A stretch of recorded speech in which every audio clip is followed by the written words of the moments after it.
Good afternoon my dear students. आप सब लोग अच्छे हो ना?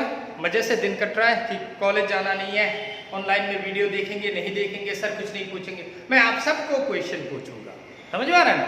फ़ोन कर करके क्वेश्चन पूछूंगा। और दूसरा बात है, ये हम लोगों का थर्ड लेक्चर होगा, आपका वो यूनिट 1 का, चैप्टर नंबर 1 फिजिकल वर्ल्ड का थर्ड लेक्चर है। तो यहाँ पे देखो, हम लोग मतलब जो मैंने नोट्स आप लोगों को दिया, उसे नोट्स को अच्छे तरह से एक बार देखना होगा और वीडियो के साथ मैच करके नोट्स बनाना होगा।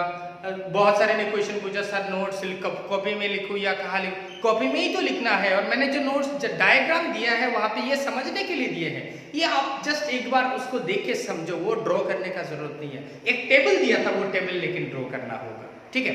अच्छा, आप लोगों ने मुझे 3 क्वेश्चन पूछा था। पहला क्वेश्चन है पाथ डिफरेंस क्या होता है सर? तो पाथ डिफरेंस कुछ नहीं है, रास्ते का डिफरेंस होता है। पथ मतलब रास्ता, रास्ते का डिफरेंस मतलब क्या है? मैं यहां से चलना शुरू किया, 2 मीटर बाद किसी ने चलना शुरू किया, तो मेरा और उसका बीच पथ का डिफरेंस होगा 2 metre.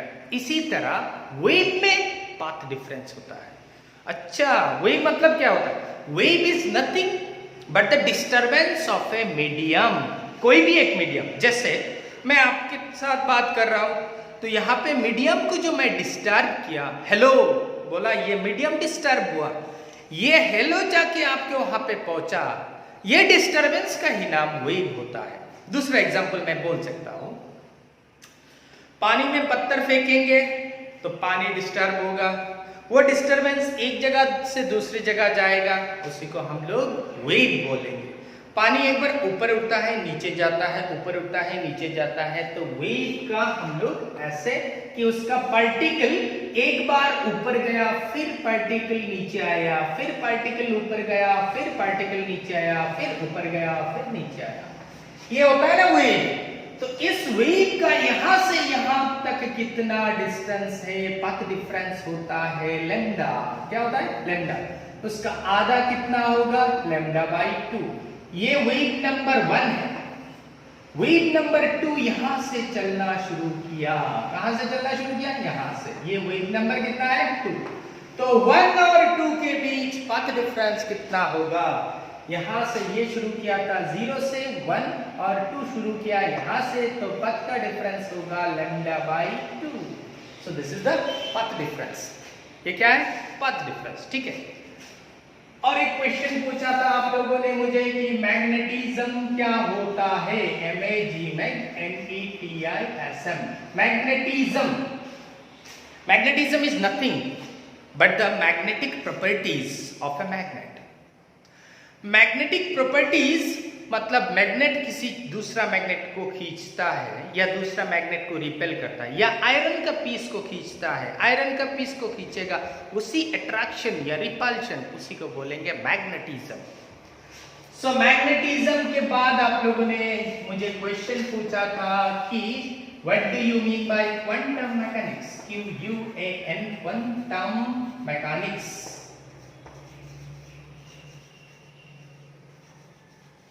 Quantum mechanics is the latest branch of physics. सबसे पहले क्लासिकल मैकेनिक्स था, वहां पे हम लोग मैक्रोस्कोपिक चीज को लेके डील करते थे, बड़ा बड़ा चीज को लेके डील करते थे। लेकिन अगर छोटा सब एटॉमिक पार्टिकल को लेके डील करेंगे तो इसको बोलेंगे quantum mechanics. Quantum means quanta. Quanta मतलब स्मॉल पीस। किसका स्मॉल पीस? किसी वेव का स्मॉल पोर्शन हो सकता है, एनर्जी का स्मॉल पोर्शन हो सकता है, उसको लेके जहां डील करेंगे उसको बोलेंगे क्वांटम मैकेनिक्स। सो क्वांटम मैकेनिक्स हम लोग 12 में थोड़ा पढ़ेंगे, photo electric effect, dual nature of matter and radiation, वहां क्वांटम मैकेनिक्स और डिटेल्स में पढ़ेंगे। So it is the branch of physics. Quantum mechanics is nothing but it is the branch of physics. It is the latest branch of physics which deals with the subatomic particles. Quanta means small portion, small piece. ठीक है? अभी हम लोग शुरू करते हैं हम लोगों का फोर्स के बारे में, जो लास्ट क्लास में छोड़ा था कि डिफरेंस, फोर्स के बीच जो डिफरेंस है वो हम लोग देखेंगे। तो कितना तरह का फंडामेंटल फोर्स है? 4 तरह का फोर्स है। फोर्स मतलब खींचना। एग्जाम्पल मैं बोल सकता हूं कि सन की चारों ओर जो प्लैनेट घूमता है उसको कोई रस्सी से घुमाते हैं क्या हम लोग? तो कैसे घूमता है? अभी मेरे चारों ओर किसी को घुमाना है तो रस्सी से घुमाना चाहिए। जैसे एक पार्टिकल को मैंने रस्सी से बांध दिया और उसको घुमाया तो वो घूम सकता है, लेकिन वहां पे रस्सी कौन बांधेगा जाके? वहां पे कोई रस्सी नहीं होता, एक टाइप का फोर्स होता है। दो हेवी ऑब्जेक्ट के बीच एक टाइप का फोर्स होता है, उसको हम लोग बोलते हैं ग्रेविटेशनल फोर्स। क्या बोलते हैं उसको? Gravitational force. तो 4 पार्ट कर लेते हैं। यहाँ पे वीक न्यूक्लियर फोर्स, यहाँ पे स्ट्रॉन्ग न्यूक्लियर फोर्स, यहाँ पे इलेक्ट्रोमैग्नेटिक फोर्स और यहाँ पे gravitational force.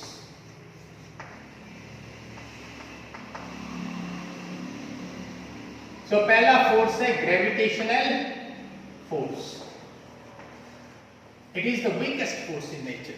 Gravitational force is the weakest force in nature. Next, electromagnetic force.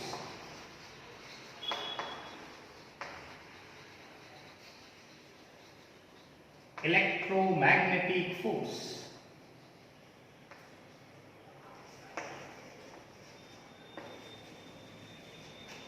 तीसरा है strong nuclear force.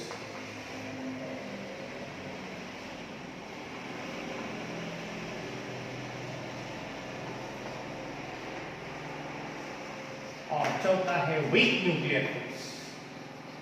Weak nuclear force is not weak, it is greater than the gravitational force। हाँ देखेंगे हम week nuclear force.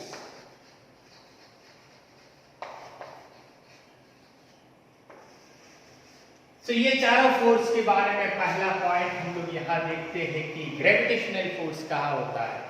Gravitational force heavy object के बीच होता है।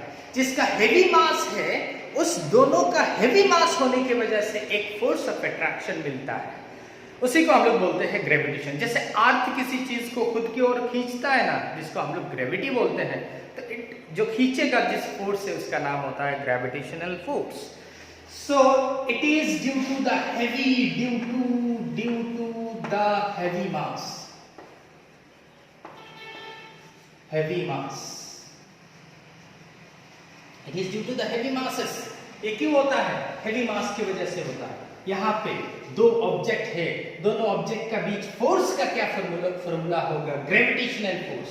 ये gravitational force, ये मान लो तुम्हारा सन है, ये मान लो अर्थ है, इसका दोनों का बीच का डिस्टेंस होता है r। इसका मास m1 है, इसका मास m2 है। So Newton's law of gravitation के हिसाब से F equal to g m1 m2 by r square. यहाँ पे देखो डिस्टेंस और फोर्स के बीच क्या रिलेशन है? डिस्टेंस और फोर्स इनवर्सली रिलेटेड है। डिस्टेंस बढ़ेगा तो फोर्स कम होगा, डिस्टेंस बढ़ेगा तो फोर्स कम होगा। g क्या है सर? यहाँ पे g एक कांस्टेंट है जिसका नाम है gravitational constant, टेशनल constant.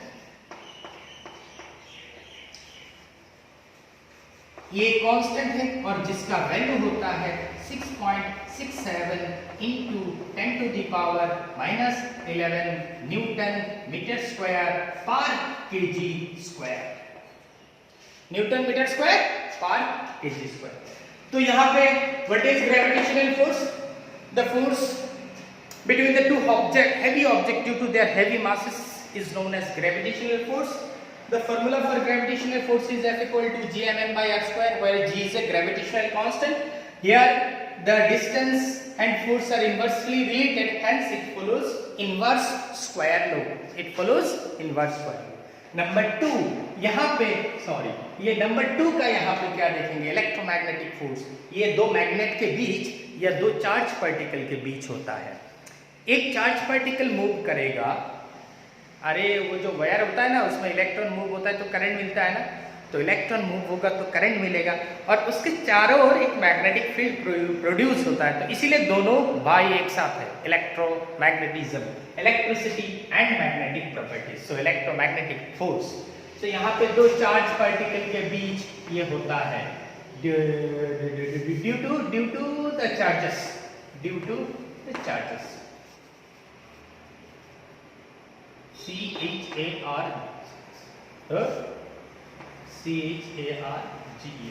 Due two charges. ठीक है, चार्ज के बीच दो चार्ज पार्टिकल प्लस रखा, हम लोग जानते हैं धक्का देगा रिपेल करेगा, प्लस रिपेल करता है, माइनस भी रिपेल करेगा, लेकिन प्लस माइनस होगा तो अट्रैक्ट करता है। प्लस माइनस क्या करता है? अट्रैक्ट करता है।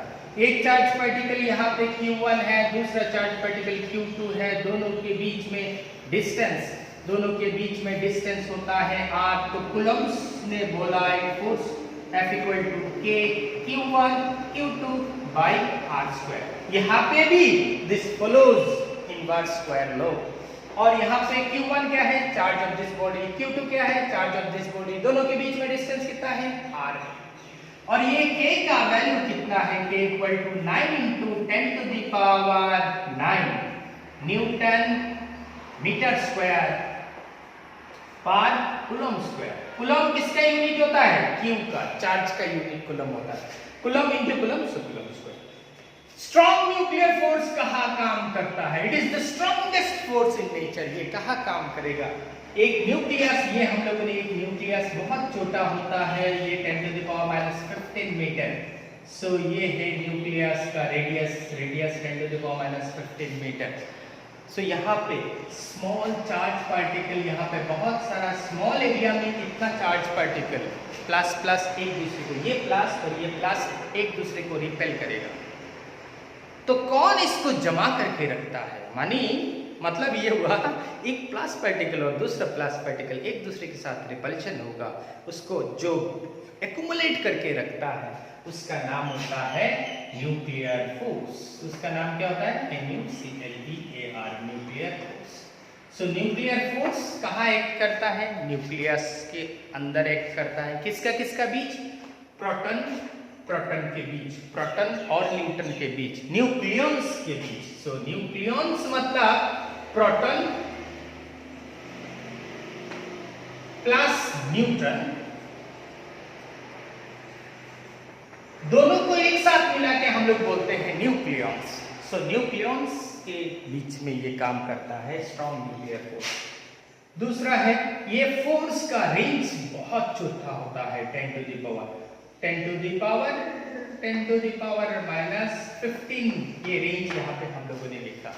सो स्ट्रॉन्ग न्यूक्लियर फोर्स यहाँ पे काम करता है। नेक्स्ट आता है weak nuclear force.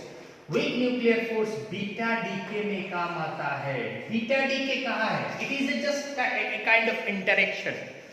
So beta decay मतलब ये होता है कि रेडियो एक्टिविटी समझ में आता है ना? नहीं समझ में आता? अच्छा ठीक है, मैं बोल रहा हूँ। मैं एक एग्जांपल देखिए बोल रहा हूँ। मैं एक पॉलीथीन का बैग लेके बाजार में गया था, मार्केट पे गया था, जाके देखा मैं सब्जी बहुत सस्ता है, बहुत ज़्यादा सब्जी ले लिया और आने के टाइम में सभी ये बैग टूट गया। तो क्या होगा? सभी सब्जी इधर उधर जाएगा। सो इसी तरह न्यूक्लियस का बाइंडिंग, जो न्यूक्लियस के अंदर अगर ज़्यादा नंबर ऑफ प्रोटॉन हो जाएगा तो खुद ब खुद टूट जाता है। टूट के अल्फा रे, बीटा रे, गामा रे निकलता है। तो यहाँ पे जो बीटा डीके में जो लगता है, जो इंटरेक्शन होता है किसका बीच? इलेक्ट्रॉन और न्यूट्रिनो, NEUTRINO। न्यूट्रिनो क्या होता है? न्यूट्रिनो चार्जलेस एक पार्टिकल होता है। कहाँ मिलता है?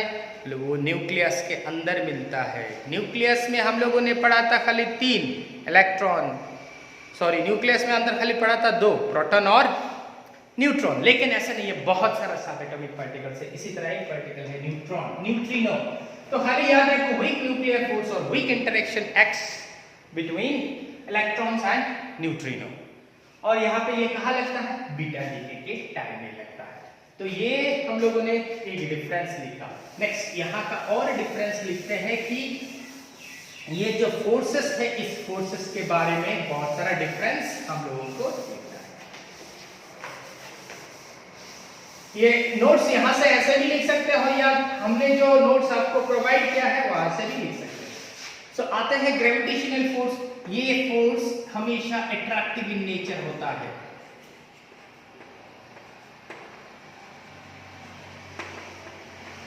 ये हमेशा अट्रैक्टिव इन नेचर होता है। ये जो होता है इलेक्ट्रोमैग्नेटिक फोर्स, यहाँ पे प्लस प्लस के बीच रिपल्शन होता है, प्लस माइनस के बीच अट्रैक्शन होता है। सो यहाँ पे ये मे बी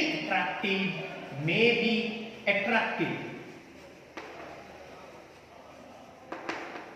और रिपल्सिव।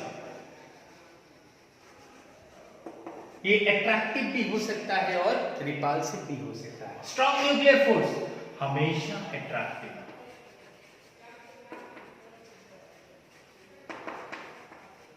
और weak nuclear force neither attractive nor repulsive.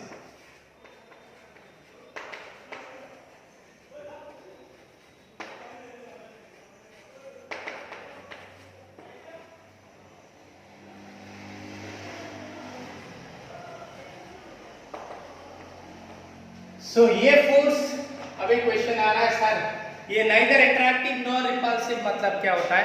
असल में it is a kind of interaction, it is just a kind of interaction.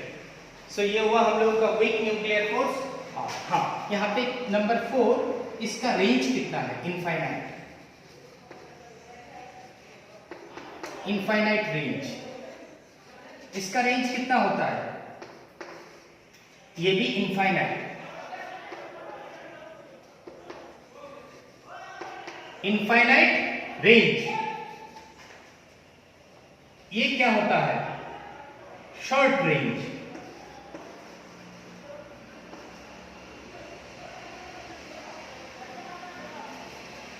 ये क्या होता है? Short range. रेंज कितना होता है? 10 to the power minus 15 metre. ये क्या होता है? ये भी शॉर्ट रेंज होता है। कितना होता है? 10 to the power minus 16 metre. अभी स्ट्रॉन्ग, सबसे वीक कौन होता है? This is the weakest force. So क्या लिखेंगे? Weakest force in nature, weakest force in nature. यहां पे क्या लिखेंगे? ये फोर्स इस फोर्स से बड़ा होता है। So greater than gravitational force. ये फोर्स क्या होता है? सबसे ज्यादा होता है। Strong nuclear force is the strongest force in nature.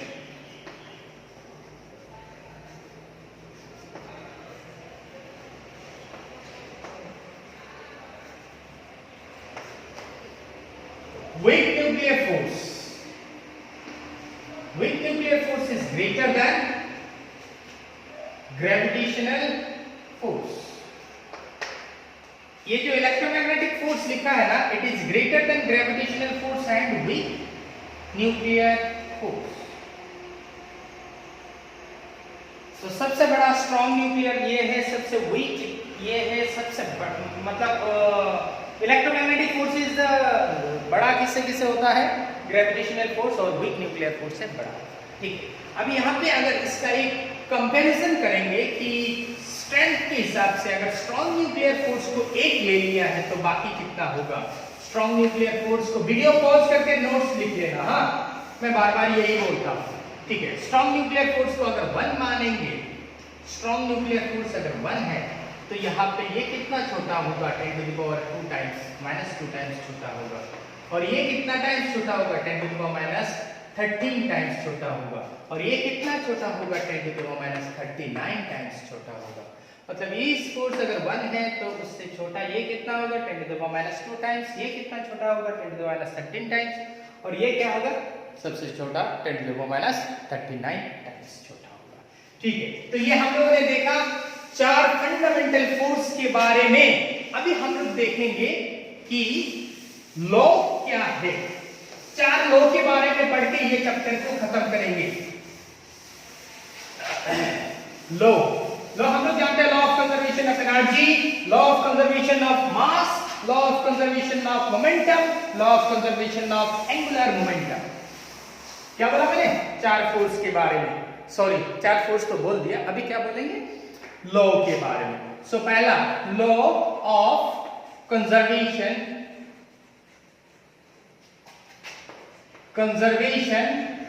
Of energy.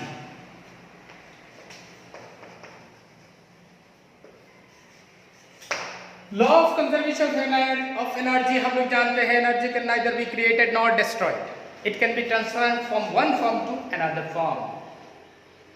एक फॉर्म से दूसरा फॉर्म में हम लोग एनर्जी को ट्रांसफर कर सकते हैं। जैसे यहाँ पे मैंने इस फुटबॉल को फोर्स दिया तो उसका एनर्जी काइनेटिक एनर्जी में ट्रांसफर हुआ। Energy in motion is known as kinetic energy. Energy in motion, गाड़ी चल रही है उसमें जो एनर्जी होगा वो काइनेटिक एनर्जी। इसको मैं यहाँ खड़ा करके रखा, इसमें जो एनर्जी स्टोर है वो है potential energy. So energy due to the position और configuration is known as potential energy. ठीक है, सो यहाँ पे ये काइनेटिक एनर्जी, वहां पे जाके मैं किसी चीज में धक्का लगा तो ये क्या होगा, एनर्जी कन्वर्ट हो जाएगा साउंड एनर्जी से। So total energy of the system कितना होगा, हमेशा कंजर्व रहेगा। So law of conservation of energy और law of conservation of mass. Similarly mass, हम लोग एक एग्जांपल दे सकते हैं, एक रिएक्शन किया A प्लस B, A का मास 2 किलो है, इसका मास 2 ग्राम है, किलो नहीं 2 gram equal to C plus D, C plus D हुआ। इसका 1 ग्राम हो सकता है, इसका 3 ग्राम हो सकता है, सम टोटल करो तो देखो दोनों 4 ग्राम है। सो ये है लॉ ऑफ कंजर्वेशन। ये रिएक्टेंट और ये प्रोडक्ट, तो रिएक्शन में जो देखा कि इसका दोनों का मास और इसका मास हमेशा सेम रहता है, ये है लॉ ऑफ कंजर्वेशन ऑफ मास। और एक एग्जांपल मैं दे सकता हूं कि यहाँ पे एक एटॉम है जिसका नाम A है, इसका 1 ग्राम है, और दूसरा एटॉम है B जिसका है 1 ग्राम। दोनों जब एक साथ मिलके मॉलिक्यूल बन गया तो कितना होना चाहिए बोलो? सिंपल सा 2 ग्राम। नहीं, गलत, 2 ग्राम नहीं होता है, मान लो उससे थोड़ा कम हुआ, मान लो 1.5 ग्राम। ये A और B मिलके कितना हुआ, 1.5 ग्राम। अभी सोच रहे हो सर 0.5 ग्राम गया कहाँ? ये 0.5 ग्राम मास बाइंड करने में लग गया, जिसको हम लोग बोलते हैं बाइंडिंग एनर्जी। तो क्या देखा कि 0.5 ग्राम मास बाइंड करने में लग गया तो mass is converted into energy. So ये है आइंस्टाइन का great relation E equal to mc²। Mass can be converted into energy और energy can be converted into mass. ये जो इसको दोबारा तोड़ोगे तो वो एनर्जी तुमको मिलेगा। सो बाइंडिंग एनर्जी में वो 0.5 ग्राम लग गया। कहाँ लगा? बाइंड करने में लग गया। ठीक है, तो ये हुआ law of conservation of mass. Next है law of conservation of momentum. Law of conservation of momentum, MOMENTUM, law of conservation of momentum. Momentum क्या होता है? कोई भी ऑब्जेक्ट का मास और वेलोसिटी, वेलोसिटी बंगाली के लिए गति, वेलोसिटी मतलब गति, मास और वेलोसिटी दोनों को मल्टीप्लाई करेंगे। एक कार है यहाँ पे, ये कार तो मैं इतना अच्छा तरह से बना नहीं सकता हूँ, ठीक है, सिंपल सा ही कार बना देता हूँ। ये यहाँ पे जा रहा है, इसका वेलोसिटी और इसका मास दोनों को मल्टीप्लाई करेंगे तो होता है मोमेंटम। क्या होता है? मोमेंटम। सो मोमेंटम कंजर्व है, मतलब initial momentum of the system should be equal to final momentum of the system. मतलब मोमेंटम को P से अगर डिनोट तो sum of the initial momentum should be equal to the sum of final momentum. ये momentum को P से denote किया, I मतलब इनिशियल, ये मतलब सम, सिस्टम मतलब दो ऑब्जेक्ट। जैसे मान लो यहाँ पे एक बॉल है A और ये बॉल है B, इसका वेलोसिटी u1, इसका वेलोसिटी u2, इसका मास m1, इसका मास m2, दोनों एक ही डायरेक्शन पे जा रहा है। धक्का लगने के लिए A B को धक्का देने के लिए किसका वेलोसिटी ज्यादा होना चाहिए, किसका स्पीड ज्यादा होना चाहिए? हाँ, इसका वेलोसिटी ज्यादा होना चाहिए, तभी जाके तो धक्का मारेगा। धक्का मारने के बाद किसका वेलोसिटी ज्यादा होगा? जैसे ये गाड़ी जा रहा है, ये एक गाड़ी है और पीछे से ये गाड़ी, इसका स्पीड स्लो है, ये स्पीड ज्यादा है, तो धक्का मारेगा किसका स्पीड ज्यादा हो जाएगा? B का स्पीड ज्यादा हो जाएगा। यहाँ पे दोनों को धक्का लगा A B के बीच और जाके A और B दोबारा सेपरेट होके b वेलोसिटी लेके जा रहा है v2, इसका मास है m2, ये वेलोसिटी लेके जा रहा है v1, इसका मास m1 है। किसका वेलोसिटी ज्यादा होगा धक्का लगने के बाद? एक गाड़ी जा रहा है कम स्पीड से, दूसरा गाड़ी पीछे से ज्यादा स्पीड से आके धक्का मारा, धक्का मारने के बाद सामने का गाड़ी का स्पीड दोबारा बढ़ जाएगा, तो b का वेलोसिटी यहाँ पे ज्यादा होगा v1 से, b का वेलोसिटी ज्यादा होगा। यहाँ पे किसका ज्यादा होना चाहिए? फॉर कोल्यूशन, फॉर धक्का लगने के लिए। अरे धक्का लगने के लिए किसका ज्यादा होगा? u2 should be greater than u2 should be नहीं, u1 should be greater than u1 should be greater than u2, ये होना चाहिए। ये बिफोर कोल्यूशन, ये आफ्टर कोल्यूशन। बिफोर कोल्यूशन इसका मोमेंटम कितना होगा पूरा सिस्टम का? इसका mass into velocity momentum m1 u1 plus इसका mass into velocity m2 u2 should be equal to m1 v1 plus m2 v2। This is known as law of conservation of momentum. Momentum conserve रहेगा। Conservation मतलब क्या होता है? अच्छा सोच रहे हो, कंजर्वेशन ही नहीं बोला। कंजर्वेशन मतलब आज मेरा जितना वेट है 10 दिन के बाद मेरा वेट सेम है, टाइम के साथ वेट चेंज नहीं हुआ, तो कांस्टेंट है, कंजर्व है। सो ये बोलेंगे यहाँ पे। तो ये मैंने इसका डेफिनेशन यहाँ पे दे दिया। नेक्स्ट हम लोग बोलेंगे law of conservation of angular momentum. क्या है? Law of conservation, law of conservation of ANGULAR, angular MOMENTUM, momentum. Angular momentum क्या होता है? यहाँ पे कोई भी एक सेंटर है, उसके चारों ओर एक ऑब्जेक्ट घूम रहा है, ये मान लो अर्थ घूम रहा है, ये मान लो हम लोगों का सन है, तो सन और अर्थ घूम रहा है, ठीक है। इसका मास m, इसका वेलोसिटी v, तो ये मास इनटू वेलोसिटी होगा लीनियर मोमेंटम। और इससे यहाँ से जो डिस्टेंस मिलेगा ना, उसके साथ उसको अगर मल्टीप्लाई कर देंगे तो इसका नाम होता है एंगुलर मोमेंटम, क्योंकि ये एक एंगल में घूम रहा है ना, एक सर्कुलर पाथ पे घूम रहा है, तो इसका नाम होता है angular momentum. So angular momentum का definition, conservation of angular momentum मतलब ये होता है sum total of initial momentum should be, angular momentum should be equal to sum total of final momentum। LI मतलब initial momentum, angular momentum should be equal to the final angular momentum। तो यहाँ पे देखो, ये यहाँ पे अगर लिखेंगे तो m v1 r1 should be equal to m v2 r2, सही होना चाहिए, ये लो बोल रहा है। यहाँ से एक मजेदार चीज मैं एग्जांपल दे सकता हूँ। मैं अगर किसी चीज पे वो घूमता हूँ मान लो, और मेरा दोनों हाथ खुला रहेगा, हाथ पे मास है, तो यहाँ पे ये डिस्टेंस ज़्यादा r है, तो डिस्टेंस r है तो मैं घूम रहा हूँ यहाँ पे, तो उसका वेलोसिटी मान लो कम है, लेकिन जब मैं हाथ को ऐसे कर दूंगा तो वेलोसिटी क्या होगा? डिस्टेंस, ये रेडियस कम हो गया तो वेलोसिटी बढ़ेगा, क्योंकि दोनों कंजर्व रहेगा ना। तो बिफोर क्या था? इतना है। आफ्टर मैंने क्या किया? रेडियस को कम कर दिया, ये रेडियस को मैंने कम कर दिया, तो वेलोसिटी बढ़ना चाहिए। इसीलिए हम लोग जब जंप मारते हैं ना, जो जंप मारते हैं तब क्या होता है कि देखो हम लोग पूरा हाथ सब कुछ, जो एथलेटिक्स पे होता है ना, स्केटिंग करते हैं तो उसमें देखो पहले हाथ को, वो बर्फ के ऊपर जो स्केटिंग करते हैं, हाथ को ऊपर पहले ऐसे खोल के रखा, मतलब क्या हुआ? खोल के रखा मतलब क्या हुआ? खोल के रखा मतलब रेडियस ज्यादा है, और जब स्पीड बढ़ाना है रेडियस को कम कर देंगे। तो ये एंगुलर मोमेंटम का कंजर्वेशन की वजह से होता है। अच्छा, तो अभी मतलब इस चैप्टर का खत्म यहाँ होता है। आपका कुछ क्वेश्चन है, डाउट्स है तो ज़रूर मुझे पूछिएगा। Thank you very much. मज़े से फिजिक्स को सीखो।